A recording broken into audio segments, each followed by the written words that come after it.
April মাসে জ্বালানি তেলের মজুদ যথেষ্ট রয়েছে বলে জানিয়েছে জ্বালানি বিভাগ। দুপুরে সচিবালয়ে এক সংবাদ সম্মেলনে জ্বালানি মন্ত্রণালয় জানায়, দেশে বর্তমানে 1,28,939 মেট্রিক টন ডিজেল মজুদ আছে। অবৈধভাবে মজুদ করা 2,96,000 মেট্রিক টন জ্বালানি তেল উদ্ধার করা হয়েছে। সংবাদ সম্মেলনে যুগ্ম সচিব মনির হোসেন চৌধুরী বলেন, ডিজেল পাচার রোধে সরকার সজাগ, ফুয়েল কার্ড নিয়ে অ্যাপ প্রস্তুত করা হচ্ছে। এপ্রিলের প্রথম সপ্তাহের মধ্যে পরীক্ষামূলকভাবে দু-একটি জায়গায় চালু করা হবে। তিনি বলেন, এপ্রিল মাসে জ্বালানি তেল নিয়ে কোনো অসুবিধা নেই।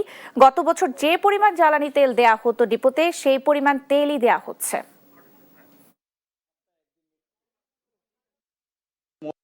মজুদকৃত জ্বালানি উদ্ধারের টোটাল পিকচারটা বলি। এ যাবৎ ডিজেল উদ্ধার হয়েছে 2,07,365 litre, octane 28,938 litre, petrol 60,002 litre, all together 2,96,305 litre.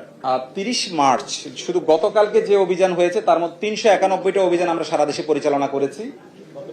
গতকাল মামলা হয়েছে 191টি, অর্থদণ্ড হয়েছে 9,35,070 টাকা, কারাদণ্ড হয়েছে একজনের 2 বছর সাতক্ষীরাতে, একজনের 1 বছর চাঁদপুরে, একজনের 1 মাস গাজীপুরে।